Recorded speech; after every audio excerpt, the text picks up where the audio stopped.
Hi everyone, study IQ के learning platform पे आप सबका स्वागत है। आज हम उत्तराखंड के जुलाई 2021 के करंट अफेयर्स का सेकेंड पार्ट करेंगे। हम अपने करंट अफेयर 4 पार्ट्स में मंथली जो है वो कवर कर रहे हैं लगातार, और इसी के साथ हमने उत्तराखंड का इकोनॉमिक सर्वे प्लस बजट भी कवर किया है आपके एग्जाम के पर्सपेक्टिव से। ये करंट अफेयर आपके आने वाले उत्तराखंड के डिफरेंट गवर्नमेंट एग्जाम्स जिनमें कि उत्तराखंड स्पेसिफिक न्यूज आती हैं उनके लिए यूजफुल होगा। मेरा नाम रवनीत कौर है। शुरू करते हैं आज के वीडियो को। सबसे पहला क्वेश्चन है, उत्तराखंड फॉरेस्ट मिनिस्टर जिनका नाम है हरक सिंह रावत, आप इनका नाम ध्यान रखेंगे। इन्होंने अनाउंस किया है कि कुछ लाख रुपया जो है वो ट्रांसफर किया जाएगा वन पंचायत के अकाउंट में, जहां पे इको कमेटीज भी बोला जाता है उन्हें। ये क्यों किया जाएगा ताकि मैक्सिमम जो लोग हैं उनका पार्टिसिपेशन करवाया जा सके फॉरेस्ट फायर्स को रोकने के लिए, क्योंकि हम सब जानते हैं कि उत्तराखंड में पिछले कुछ सालों में जो फॉरेस्ट फायर के इंसिडेंट हैं वो बढ़ते जा रहे हैं। इसके रिगार्डिंग उत्तराखंड गवर्नमेंट ने ये डिसीजन लिया है कि कुछ लाख रुपया जो है वो अमाउंट जो है वन पंचायत के अकाउंट में डाली जाएगी फॉरेस्ट फायर्स को रोकने के लिए। तो ये जो अमाउंट है स्पेसिफिकली कितने लाख रुपए हर एक वन पंचायत को दी जाएगी, ये अमाउंट आपको बतानी है। ध्यान रखेंगे, लगभग 1 लाख रुपया जो है वो हर किसी वन पंचायत के अकाउंट में ट्रांसफर किया जाएगा उत्तराखंड फॉरेस्ट डिपार्टमेंट के द्वारा, ताकि मैक्सिमम लोगों का पार्टिसिपेशन फॉरेस्ट फायर को रोकने के लिए इंश्योर किया जा सके। अगला क्वेश्चन है, कॉर्बेट टाइगर रिजर्व का जो एडमिनिस्ट्रेशन है वो जल्दी ही लाइट और sound show Corbett tiger reserve के एक गेट पे शुरू करेगा, और इसका पर्पस क्या होगा, ताकि जो उस रिजर्व का फ्लोरल और फॉनल कल्चर है, हेरिटेज है, उसको टूरिस्ट को दिखाया जा सके और टूरिस्ट को इकोसिस्टम के साथ प्रॉपर्ली क्या किया जा सके, कनेक्ट किया जा सके। तो ध्यान रखेंगे, आपको उस गेट का नाम बताना है जिस गेट पे ये लाइट और साउंड शो जो है वो जल्दी ही शुरू होगा। हम सब जानते हैं कॉर्बेट टाइगर रिजर्व के डिफरेंट गेट्स हैं, तो आपका ये जो आमडंडा गेट है, इस गेट पे पर्टिकुलरली ये जो शो है ये खोलने की बात जो है गवर्नमेंट के द्वारा चलाई जा रही है। बाकी सब जो आपको दिखाई दे रहे हैं ये भी आपके कॉर्बेट टाइगर रिजर्व के ही गेट्स हैं, ठीक है। ये क्वेश्चन बहुत ही इंपॉर्टेंट है। इंडिया का पहला क्रिप्टोगेमिक गार्डन जो है वो किस जगह पे खोला जा रहा है, ये आपको बताना है। तो ध्यान रखेंगे, ये आपका उत्तराखंड में खोला जा रहा है और ये इंडिया का फर्स्ट क्रिप्टोगेमिक गार्डन है। ये गार्डन आपका देवबंद में डेवलप किया जा रहा है। और देवबंद में क्यों डेवलप किया जा रहा है, क्योंकि उस रीजन में बहुत सारे देवदार और ओक के प्रिस्टीन फॉरेस्ट जो हैं वो देखने को मिलते हैं, और ये एरिया जो है ये पोल्यूशन फ्री भी है। बेसिकली ये देहरादून के पास का एरिया है। क्रिप्टोगेम एक्चुअल में क्या होते हैं, ये गार्डन क्यों खोला गया, ये बेस्ट इंडिकेटर्स होते हैं किसी भी चीज के रिगार्डिंग। इनसे हमें पता लगता है कि पर्टिकुलर पोल्यूशन जो है वो कितना है, क्योंकि ये सिर्फ उस एरिया में ही ग्रो हो सकते हैं जिस जगह पे पोल्यूशन जो है वो बहुत कम हो, ना मात्र हो, और सॉइल का जो मॉइस्चर है वो कंटेंट, सॉइल मॉइस्चर कंटेंट जो है वो पर्टिकुलरली बढ़िया हो इनकी ग्रोथ के लिए। तो देखिए, जिस जगह पे आपको क्रिप्टोगैम नहीं मिल रहा तो आपको वहां से पता लग जाएगा कि इस जगह पे पोल्यूशन जो है वो बहुत हाई है और मॉइस्चर जो है वो एप्रोप्रिएट नहीं है इनकी ग्रोथ के लिए। तो इसी वजह से ये बायो इंडिकेटर माने जाते हैं, ठीक है। तो ये पहला गार्डन आपका उत्तराखंड में डेवलप हो रहा है। अगला क्वेश्चन है कि अर्बनाइजेशन में और देहरादून के कंक्रीट कवर में, मतलब सीमेंट कवरेज जो होता है उसमें कितने % इंक्रीज देखने को मिला है अगर हम 1995 से 2015 तक देखें। तो बहुत इंपॉर्टेंट क्वेश्चन है ये आपका। लगभग इतने सालों में आप मान सकते हैं कि देहरादून में अर्बनाइजेशन 600% बढ़ चुका है, ठीक है। इस चीज की वजह से देहरादून में जो सीजनल स्ट्रीम्स होती थी, अब सोचिए हर एक जगह पे कंक्रीट है, मतलब सीमेंटेड रोड है, सीमेंटेड फर्श है, तो जो स्ट्रीम है, पानी है, वो मिट्टी के अंदर तो जाएगा नहीं, मतलब सीमेंट के अंदर तो जाएगा नहीं। तो जो आपका पेनिट्रेशन है नीचे पानी का, ग्राउंड वाटर का, वो नहीं हो पा रहा क्योंकि कंक्रीट का जो यूजेज है वो देहरादून में बहुत ज्यादा बढ़ गया है, ठीक है। इसकी वजह से सिटी में लगभग 18% जो स्ट्रीम्स हैं वो खत्म हो चुकी हैं, जो कि सीजनल होती थी, और वो अब क्या है, मतलब एफेमरल हो चुकी हैं। मतलब जब बारिश होती है तभी वो स्ट्रीम जो है वो कभी कभी नजर आती है, वरना वो भी नहीं आती। इसकी वजह से जो वाटर कवर है परमानेंट, अब देखिए जब स्ट्रीम जो है सीजनल स्ट्रीम खत्म हो जाएंगी, बारिश का पानी स्टोर हो ही नहीं पाएगा ग्राउंड में, तो जो परमानेंट वाटर कवर है वो भी तो खराब हो जाएगा ना, वाटर टेबल नीचे चला जाएगा। तो इस वजह से पूरे सिटी में ये देखने को मिला है कि 1% परमानेंट वाटर कवर जो है वो कम हो चुका है। तो लगभग 600% इंक्रीज हुआ है देहरादून में अर्बनाइजेशन में और कंक्रीट कवर के यूजेज में। नेक्स्ट है सीएम पुष्कर सिंह धामी जी ने ट्री डोनेशन प्रोग्राम में उत्तराखंड में पार्टिसिपेट किया। ये ट्री डोनेशन प्रोग्राम कब ऑर्गेनाइज किया गया ये आपको बताना है, कौन से महोत्सव पे ये ऑर्गेनाइज हुआ है। तो ये आपका हरेला पर्व जब सेलिब्रेट हुआ उस मौके पे ये आपका ट्री डोनेशन का प्रोग्राम जो है वो क्या किया गया था, शुरू किया गया था। और कुमाऊं में ये जो हरेला पर्व है ये किस चीज का सिंबल है, हैप्पीनेस का, प्रोस्पेरिटी का, वेल्थ का और ग्रीनरी का, ठीक है। और ये हर घर में सेलिब्रेट किया जाता है। इस बार हरेला पर्व 16 जुलाई को सेलिब्रेट किया गया। अगला क्वेश्चन है कि हरेला फेस्टिवल में इस साल कितने लाख सैपलिंग लगाने का जो लक्ष्य है वो रखा गया है। हरेला का मतलब ही हो गया हरा हरा, तो पौधे लगाने का कुछ टारगेट रखा गया है। तो इस साल के हरेला फेस्टिवल में लगभग बोला गया कि 4 लाख सैपलिंग जो है वो लगाए जाएंगे।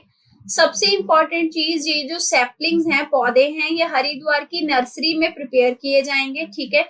और ऑल वेदर रोड जो कंस्ट्रक्ट हो रही है उत्तराखंड में, जिसमें कि उत्तराखंड में 4 धाम को आपस में जोड़ा जाएगा, उस जगह पे ये सारे पौधे जो हैं वो लगाए जाएंगे, ठीक है। हरिद्वार नर्सरी इसको सप्लाई करेगी। अगला क्वेश्चन है कि आपको अब ये बताना है कि एक ना उत्तराखंड में जगह है, मतलब एक आप बोल सकते हैं देवता हैं, उनकी मूर्ति के आप दर्शन नहीं कर सकते, प्रतिबंध है उनकी मूर्ति के दर्शन का आपको प्रतिबंध है उत्तराखंड में। तो तब भी जो वहां पे डिवोटीज आते हैं, श्रद्धालु आते हैं, वो बहुत ज्यादा तादाद में आते हैं।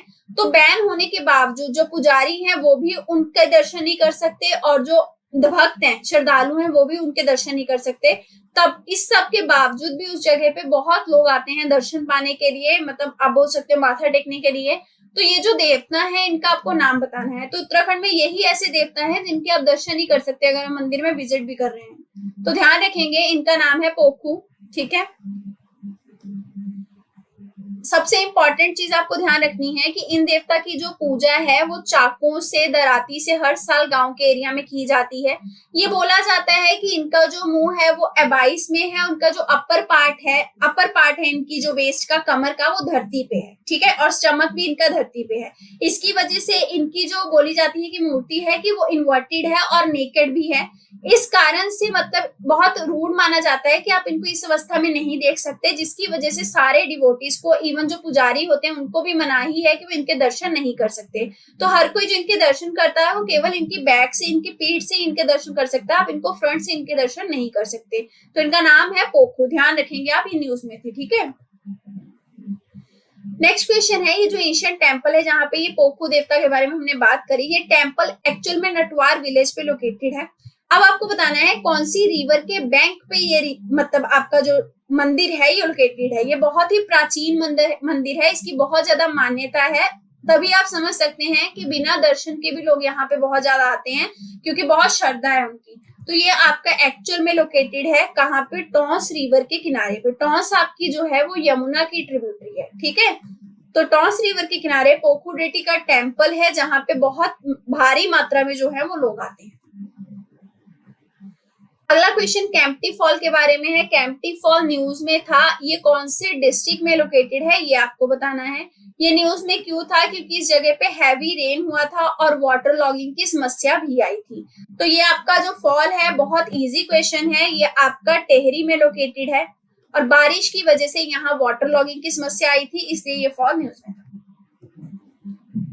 नेक्स्ट है, उत्तराखंड ने हेल्थ मॉडल्स जो हैं वो क्रिएट किए हैं on the lines of 2 states, मतलब 2 स्टेट्स को देख के उत्तराखंड ने भी अपने हेल्थ मॉडल जो हैं वो क्रिएट किए। एक स्टेट आपका सिक्किम है जिसको देख के ये किया गया, आपको दूसरे स्टेट का नाम बताना है।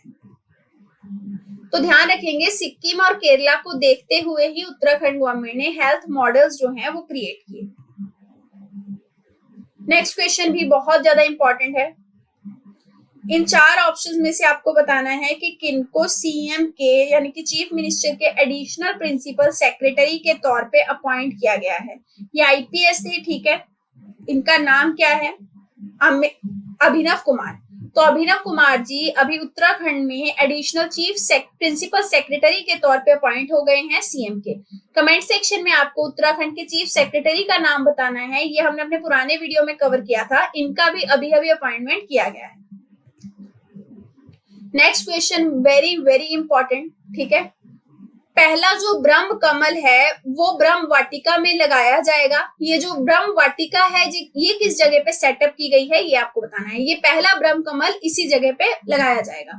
तो ये ब्रह्म वाटिका के बारे में आपको ध्यान रखना है कि ये आपकी केदारनाथ में वाटिका सेटअप की गई है, जिस जगह पे सबसे पहला ब्रह्म कमल लगेगा, ठीक है। और बहुत सारे और भी जो प्लांट्स हैं वो ब्रह्म कमल के अलावा इस ब्रह्म वाटिका में लगाए जाएंगे, जो कि आपकी केदारनाथ में सिचुएटेड है। अगला क्वेश्चन है कि उत्तराखंड पुलिस ने किस साल ये इनिशिएटिव लिया था कि वो ब्रह्म कमल को केदारपुरी पे लगाएगी। अब देखिए ब्रह्म वाटिका वहां बन गई है केदारनाथ में, तो ये ब्रह्म कमल जो है वो वहां पे सबसे पहले लगाया जाएगा पूरे उत्तराखंड में। और ये डिसीजन किनका था? उत्तराखंड पुलिस का था। ये भी आपको ध्यान रखना है। ये डिसीजन इन्होंने कब लिया था, कौन से साल में, ये आपको बताना है। तो ये लगभग 2017 में, जबकि ब्रह्म वाटिका बनी भी नहीं थी उस टाइम पे ये डिसीजन लिया गया था कि केदारपुरी में ये ब्रह्म कमल जो है ये इसका इनिशिएटिव लिया जाएगा, इसको वहां पे ग्रो किया जाएगा। अब चूंकि ब्रह्म वाटिका डेवलप हो चुकी है तो ये ब्रह्म कमल वहां पे लगाया जाएगा। ये क्वेश्चन भी बहुत ज्यादा इंपॉर्टेंट है क्योंकि दिलीप कुमार जी की डेथ हो गई है, तो इसके लिए न्यूज में आर्टिकल आया था उत्तराखंड के ही लोकल न्यूज़पेपर में, तो ये न्यूज वहां पे आई थी। अब आपको ये बताना है कि कौन सा उत्तराखंड का ऐसा डांस है जिसको कि इंटरनेशनली रिकॉग्नाइज किया गया, क्योंकि जो 2 गाने और 2 डांसेस थे वो उन फिल्म में फरमाए गए जिनमें कि दिलीप कुमार जी और वैजयंती माला जी ने परफॉर्म किया था, और इस फिल्म का नाम था मधुमती। ये डांस कौन सा है जिसको कि इस 2 फिल्मों की वजह से रिकॉग्निशन मिला था इंटरनेशनल लेवल पे? तो ये आपका है घसियारी, ठीक है। ये उत्तराखंड का ही डांस है। इस जो आपकी मधुमती मूवी है इसमें आपका यही डांस जो है वो परफॉर्म किया गया है, इसको तब इंटरनेशनली एक रिकॉग्निशन दिया गया था। अगला क्वेश्चन है कौन सी ऐसी ऑर्गेनाइजेशन है जो कि स्टेट ऑफ आर्ट गन्स बनाएगी नेवी के लिए इन 4 ऑप्शंस में से। ये भी क्वेश्चन इंपॉर्टेंट है, तो आपको ध्यान रखना है। ये आपकी भारत हैवी इलेक्ट्रिकल लिमिटेड है जिसके द्वारा ये गन्स बनाई जाएंगी नेवी, इंडियन नेवी के लिए। इसका आपको हेडक्वार्टर बताना है और ये किस जगह पे लोकेटेड है आप कमेंट सेक्शन में बताएंगे, क्योंकि अगर आपने उत्तराखंड की ऑर्गेनाइजेशन इंपॉर्टेंट प्लेसेस पढ़े हैं तो आपको पता होगा ये कहाँ सिचुएटेड है। ये उत्तराखंड जीके का पार्ट है। इसी के साथ हमारा ये वीडियो खत्म होता है। अगर आपकी क्वेरी हो तो आप इन कॉन्टेक्ट नंबर्स पे कॉन्टेक्ट कर सकते हैं। पढ़ते रहिए। All the best. Thank you very much.